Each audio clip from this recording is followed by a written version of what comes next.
7 plagues, 7 catastrophes. Combined, they killed more human beings than every war ever fought in history, combined. And most people can only name one of them. Let's fix that. A grain ship docked in Alexandria. Sailors reported rats jumping overboard, thousands of them swimming desperately away from the hull. Nobody thought anything of it. 3 weeks later, the Byzantine emperor himself couldn't get out of bed. It's 541 CE. The Roman Empire is having its greatest comeback. Emperor Justinian has reunited the East and West. Trade is booming, and Constantinople is the richest city on earth. Then a ship from Egypt arrives carrying grain and fleas. Those fleas carry Yersinia pestis, bubonic plague, and it tears through the empire like nothing history had ever seen. At its peak, Constantinople is losing 10,000 people per day. Not a month, a day. Bodies pile so fast that Justinian orders the roofs of towers cut open and corpses stuffed inside. The harbor fills with the dead. Mass graves can't keep up. Justinian himself gets infected. He survives, but his empire doesn't fully recover. The plague kills somewhere between 25 and 50 million people, potentially half of Europe's entire population at the time. It doesn't strike once. It comes back in waves for the next 200 years. Historians believe it's one of the key reasons Rome never truly rose again. The tax base collapses, the military weakens, the empire hemorrhages. All because of a flea on a rat on a grain ship.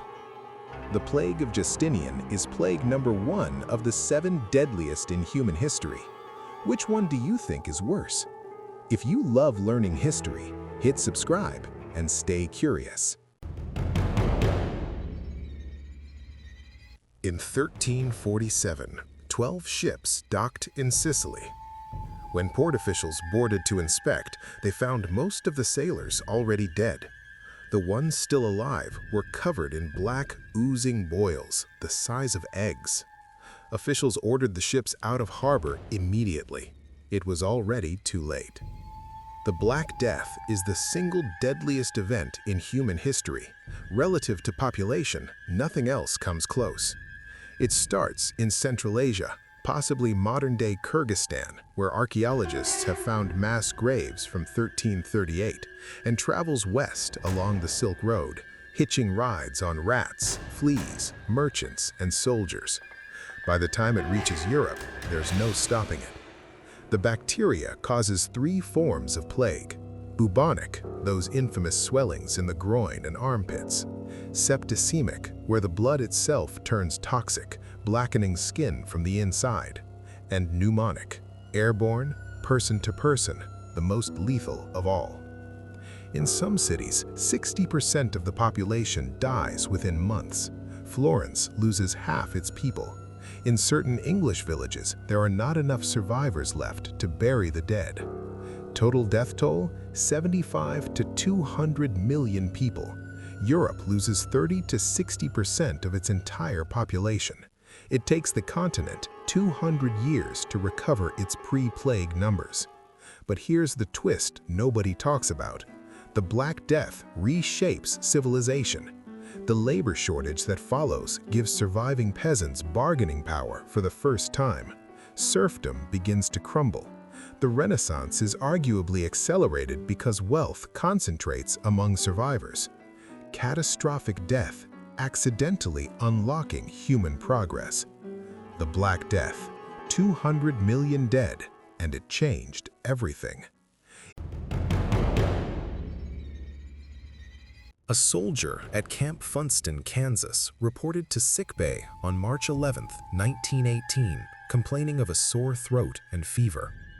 By noon, 107 soldiers had the same symptoms. By the end of the week, it was 522. Within months, it was the entire world. World War I killed roughly 20 million people over 4 brutal years. The Spanish flu killed 50 million in under 2. This is H1N1 influenza, but a version so aggressive it defies every pattern doctors expected. Normally, the flu kills the very young and very old. This one targets healthy adults aged 20 to 40. Their own immune systems overreact, flooding the lungs with fluid in what's called a cytokine storm. Strong immune systems become weapons against their owners. The world is uniquely vulnerable. Millions of soldiers are packed into trenches across Europe, malnourished, stressed, sharing air in cramped conditions. When they ship home, they carry the virus to every corner of the globe. India loses 12 to 17 million people. Entire Alaskan villages are wiped out. Western Samoa loses 22% of its population in weeks. Philadelphia holds a war bonds parade against doctors' advice and buries 11,000 people in the following month alone. 1/3 of the entire world's population gets infected, about 500 million people. And the name? Spain didn't start it. Spain was just the only country not censoring its press during wartime, so Spanish newspapers reported it honestly. Everyone else called it the Spanish flu to avoid blame. The deadliest pandemic in modern history, 50 million dead in under 2 years, and we almost never talk about it. Roman soldiers returned home from a triumphant victory in Seleucia in 165 CE, marching through the streets to cheers and celebrations. They carried gold, prisoners, glory. They also carried something invisible. Within the year, Rome wished they'd never come back. The Roman Empire in 165 CE is at its absolute peak. It controls everything from Scotland to Syria. Its armies are unstoppable. Its cities are thriving. Then, the soldiers from Seleucia arrive home, and something comes with them. Historians believe it was smallpox, possibly measles, introduced to a Roman population that had zero immunity. What follows is one of the worst demographic collapses in ancient history. The symptoms are brutal. High fever, diarrhea, a rash that spreads across the entire body. In severe cases, skin begins to necrotize, to die while the patient is still alive. The plague kills an estimated 5 to 10 million people over its 15-year run, possibly up to 25% of the entire Roman Empire's population. The army is gutted. Entire frontier garrisons are wiped out. Rome starts conscripting gladiators and slaves just to defend its borders. The physician Galen witnesses it firsthand, and his writings are among the best records we have. He describes communities where everyone who gets ill dies, no exceptions. Emperor Marcus Aurelius himself writes his famous Meditations during this period, partly as a way to process watching his empire crumble around him. The Antonine Plague. It didn't just kill people, it began the slow unraveling of the greatest empire the world had ever seen. Hernán Cortés arrived in Mexico in 1519 with 600 soldiers to conquer an empire of millions.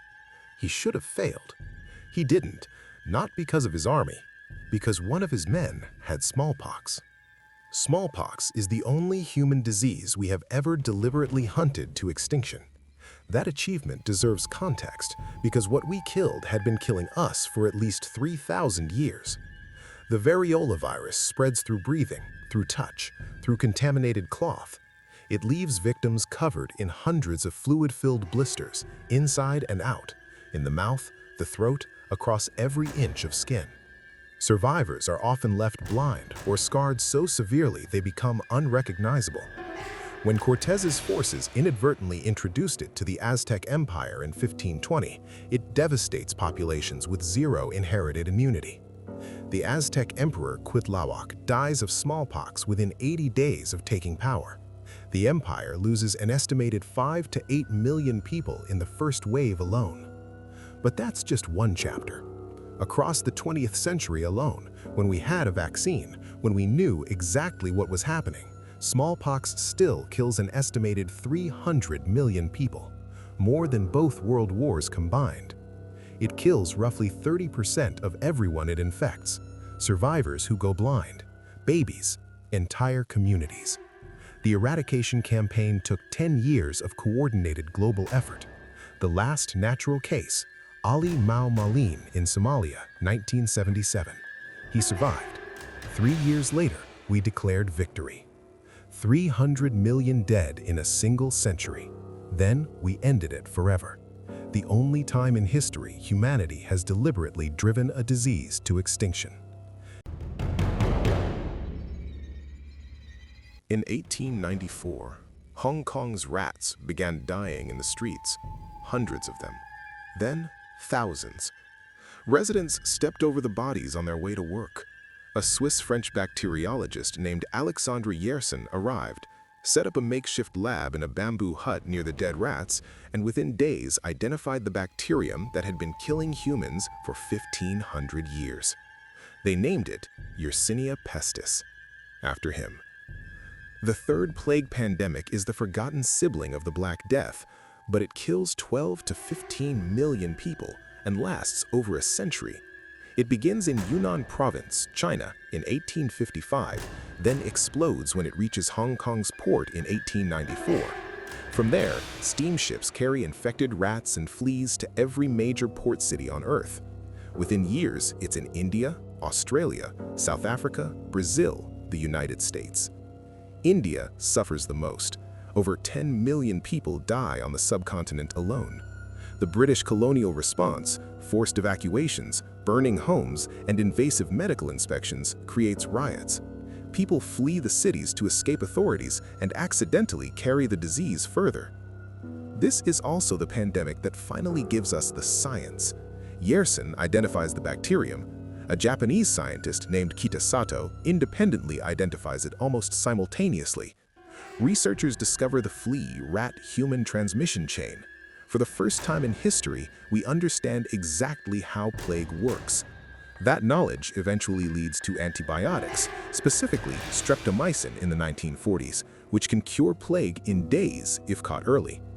Plague still exists today, a few thousand cases annually, mostly in Madagascar and the Democratic Republic of Congo. It's now treatable, but it never truly disappeared. The third plague pandemic, 15 million dead. And the scientists who cracked it changed medicine forever. In 1545, people in Mexico started bleeding from their eyes. This is the least known plague on this list, and possibly the most devastating in terms of percentage of a population destroyed. It's called cocolistli, the Aztec word for pestilence, and it is not the disease brought by the Spanish conquistadors. This comes 25 years after the conquest, and it's something different, something scientists spent decades trying to identify. The symptoms are horrifying and unusual: high fever, bleeding from the eyes, nose, and mouth, yellow-tinged skin, death within days. It doesn't behave like smallpox, it doesn't behave like typhus. It burns through victims with terrifying speed. Modern genomic research published in 2018 analyzed teeth from cocolistli victims. The answer? Salmonella paratyphi C, a form of enteric fever, likely exploding through a population already shattered by drought, famine, and the trauma of conquest. The death toll? 5 to 15 million people. In the Valley of Mexico alone, up to 45% of the native population dies in 3 years. This epidemic, combined with the earlier smallpox wave, contributes to a collapse of indigenous population in central Mexico from roughly 25 million to under 2 million within a century. An entire civilization's worth of people gone. And here's what makes it uniquely tragic. There was no intervention, no quarantine, no medicine, no understanding of what was happening. People just died, and the survivors could only watch. The Cocolistli epidemic, possibly the most lethal disease event relative to population in all of recorded history, and almost nobody has heard of it. If you love learning history, hit subscribe and stay curious.